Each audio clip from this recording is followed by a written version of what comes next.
kesempatan bagi Demak untuk melepaskan diri setelah mencapai hari juara maka Demak berdiri sebagai kerajaan Islam pertama di Pulau Jawa. Raja demi raja berganti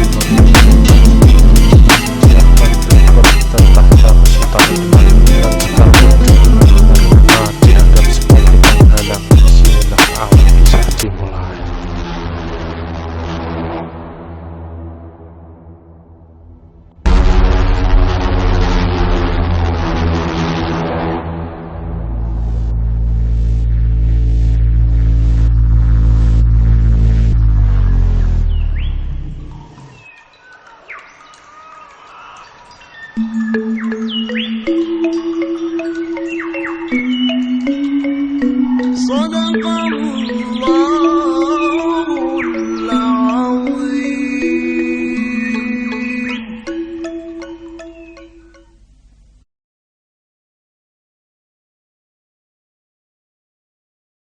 Baginda,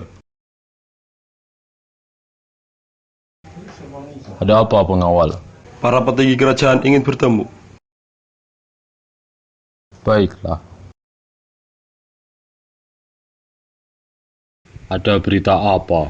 Wilayah timur kerajaan yaitu Jepara sekarang sudah menjadi pusat perdagangan dan maritim. Sebaiknya Baginda menunjuk seseorang sebagai pemimpin daerah. Kalau saya boleh sarankan, Nimas Kencana saja.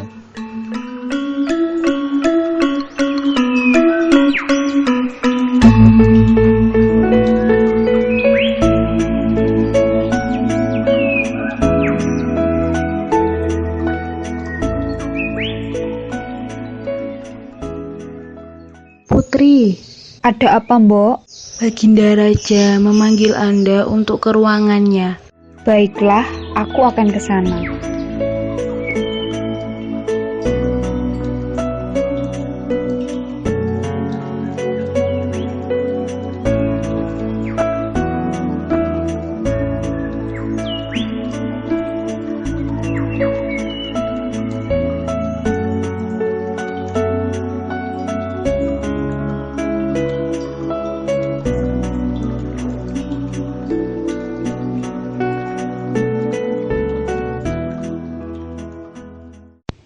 Ayahanda memanggil saya. Ayah ingin kau pergi ke Jepara untuk mewakiliku memimpin daerah itu. Dan di sana, istanamu sudah dipersiapkan. Baiklah, aku akan ke sana.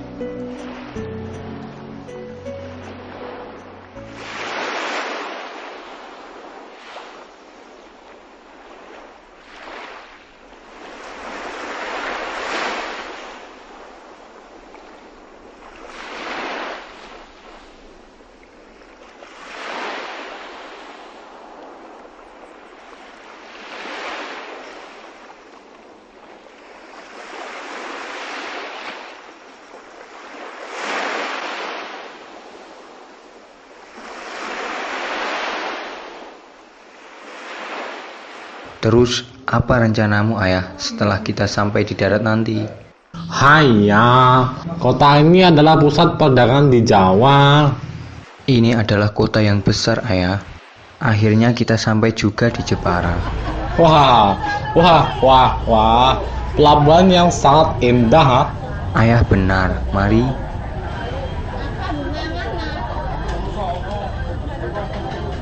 Kota yang sangat ramai ya. Ayah benar, semua penduduk kelihatan sangat damai. Saya ingin pergi ke Kudus untuk memperdalam ilmu agama kepada Syekh Jafar Shodiq yang terkenal dengan julukan Sunan Kudus itu. Baiklah. Tuntutlah ilmu kau Olang, sebab dengan ilmu, lu Olang bisa jadi sukses ha. Sudah saatnya saya pergi ke Kudus, Ayah.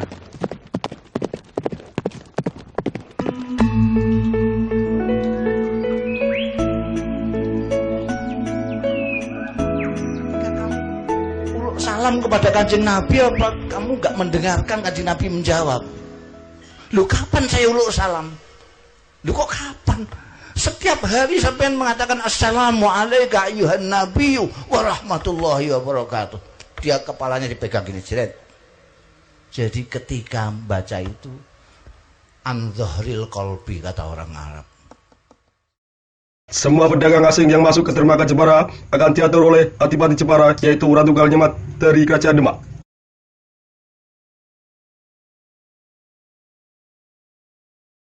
Pendalaman ilmu agamamu di sini kurasa sudah selesai. Gunakanlah dan amalkanlah. Terima kasih Sunan. Semua ilmu yang telah engkau ajarkan akan aku gunakan dengan sebaik-baiknya. Kang, kue ngerti ra? Jare Ratu Kalinyamat gawe sayembara kanggo golek bojo. Kue ora melu, Kang. Iku sing melu ya para bangsawan lan sedekar-sedekar sugih. Kue ora nyoba, Kang. Menawa menang, sapa ngerti untuk bojo ratu. Kene lah isone mung macul-macul baca sawah lan ngono kuwi piye ora iso. Siapa saja yang bisa mengalahkan saya dalam sayembara memanah akan saya jadikan suami.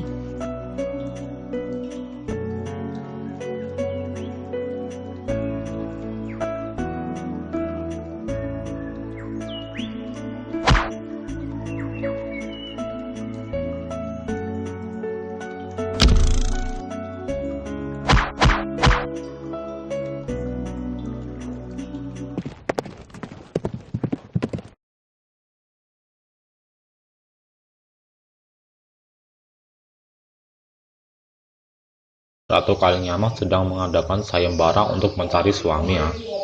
Apakah kamu tidak ingin mencobanya, anakku? Apakah ayah yakin aku harus ikut? Ya, ikut saja. Barangkali itu adalah jalanmu, anakku.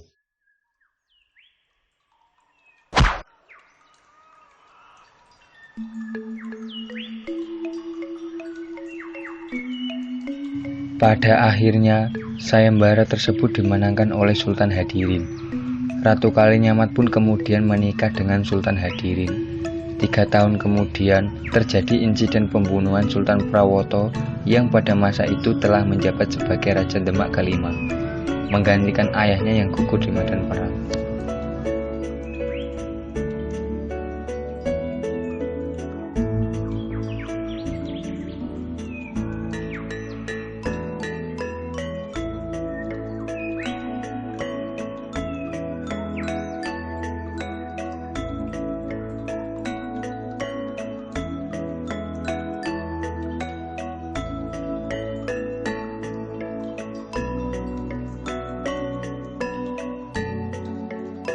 Kenapa kamu di luar, Dinda? Di sini udaranya dingin.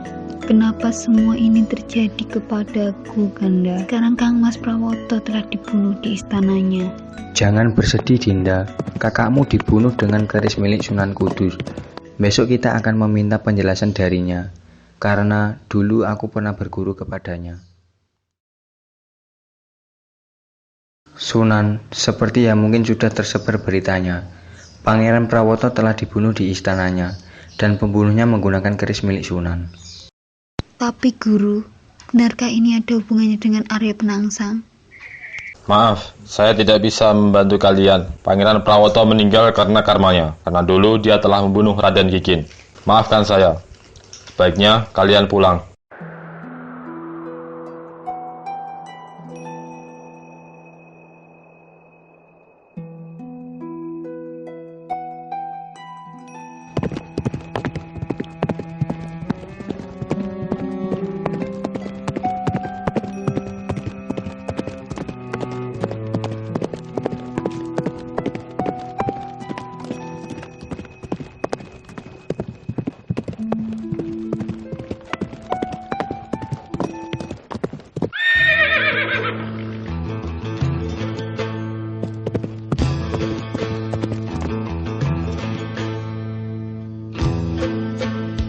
Siapa kalian?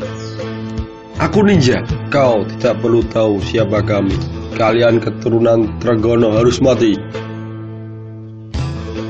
Dinda, larilah. Tapi Kanda, bagaimana dengan... Mereka terlalu banyak. Aku yang akan menghalangi mereka.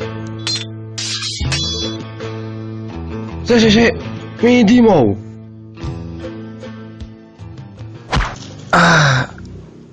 Wah, Ratu Kalinyamat berhasil kabur, Tuan. Kanda, jangan mati, Kanda. Jangan tinggalkan aku. Setelah Sultan Hadirin terbunuh, konon ia sempat merambat dengan sisa tenaganya sehingga oleh penduduk sekitar tempat meninggalnya Pangeran Kalinyamat disebut Desa Perambatan.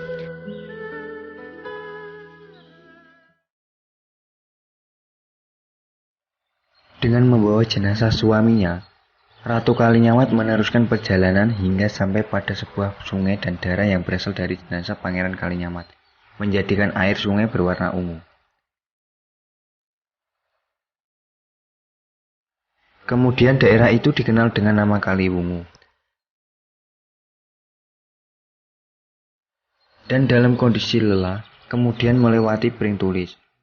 Dan karena lelahnya dengan berjalan sempoyongan, moyang-moyong, di tempat yang sekarang dikenal dengan nama Mayong.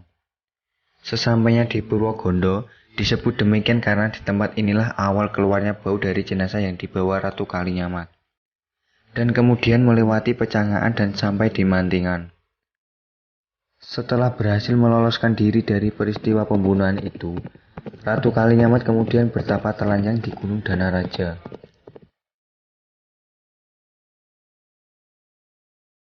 Dengan sumpah tidak akan berpakaian sebelum bergeser kepala Arya Penasang. Harapan terbesarnya adalah adik iparnya, yaitu Hadi Wijaya alias Jaka Tingkir, Bupati Pajang, karena hanya ia yang setara kesaktiannya dengan Bupati Jipang.